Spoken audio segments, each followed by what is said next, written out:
En Víctor venia del jardí. Portava alguna cosa entre les mans, com si portés un tresor. El seu avi era a la porta. «Mira què he trobat». «Què és això?» «Un ocell, no pot volar, l'he recollit de terra». «Vejam...» Era un pardal. Obrint les mans tacades de sang, en Víctor el deixà veure. L'ocellet tenia una ferida al pit. «Renta't a l'aixeta de la mànega», li va dir l'avi. I rumiava. «Què en farem d'aquest pardal? Estarà malferit?» La Clàudia, la germana d'en Víctor, més menuda, arribà.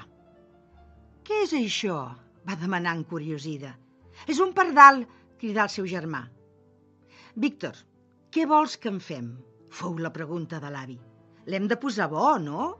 «Oh, pobre ocell», deia la Clàudia. «L'embenarem i el deixarem a la gàbia on teníem el canari. I es curarà?» Tots dos germans semblava que no pensaven en altra cosa. Embenaren el pardal, que movia el cap i obria el bec. «Potser té gana», digué la Clàudia. «O potser té set», digué en Víctor. «Espera», va fer l'avi. Amb una cullereta van mullar el bec del pardal bo i ajagut. L'ocellet obrí i tancà els ulls. «Com li direm? Quin nom li posarem?», preguntà la Clàudia. «Pinxo, Becket, Nano, Piu-Piu...» «Deixeu-vos de noms, recolliu plats i tasses. Després us pentineu, que us portaré a l'escola». Aleshores sonà el telèfon. Era l'àvia, des del seu lloc de treball. «Ramon, ja estan a punt els nens?» «Àvia, àvia, iaia, iaia, padrina, padrina...» «No crideu», va dir l'avi. «Ara te'ls porto, xon».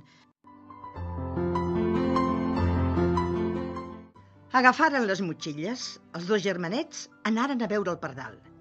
«Piu-piu», va fer la Clàudia, i el pardal obria els ulls un instant. Em coneix, m'ha dit Clàudia!» Ja eren al cotxe.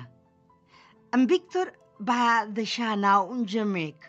«Au, va, no et queixis», va dir l'avi. «L'hem deixat ben embenat, ajagut, descansant. La ferida ja no sagnarà més».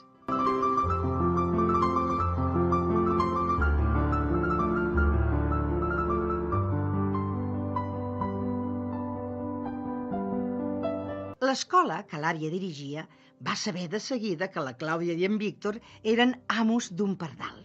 Aquell dia les classes foren sobre ocells. Pardals, orenetes, caderneres... Els dos germans estaven pensant en el piu-piu. «Oh, sou uns ploramiques», els va dir l'àvia. «De segur que el pardal que dieu és més valent que vosaltres. Està bé, àvia Xon, ja no gemegarem». Hora del pati, havia sonat el timbre. I els que semblaven un vol de pardals van ser els nens i nenes corrent a esbarjo.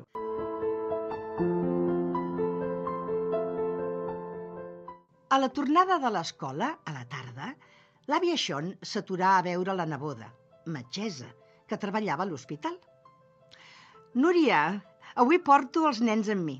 Mira que macos», feu la Núria.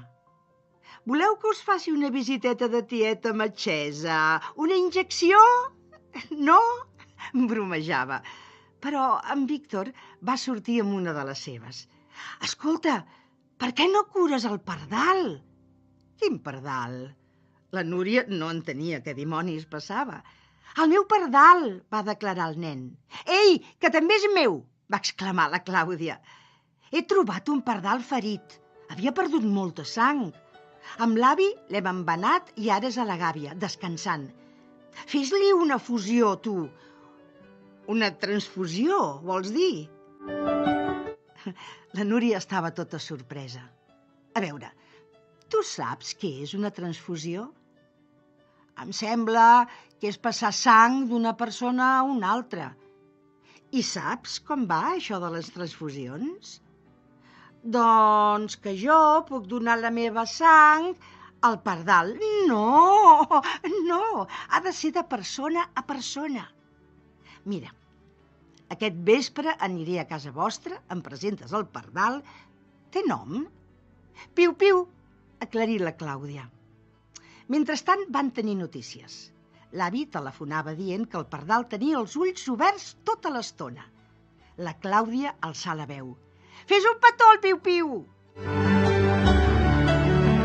La tieta Núria va portar un vídeo que ensenyava una transfusió. Del braç d'una persona, un tubet connectat a la bossa deixava passar la sang. Que fàcil, sí, oi? A veure, què és el més important en una transfusió? La sang? No. Els donants. Si tenim generosos donants de sang, voluntaris, tenim sang. Convé que hi hagi molts nois i noies donants. Salvarem moltes vides, curarem moltes persones ferides, malaltes. A tot el món hi ha un munt de persones que donen sang. I nosaltres dos, la Clàudia i jo, podem ser donants? I tant! Quan sereu més grans, us esperem. L'àvia i l'avi estaven molt cofois i emocionats. Què fa el pardal? Van demanar de sobte els nens. El pardal, explica l'avi, s'acaba de posar dret.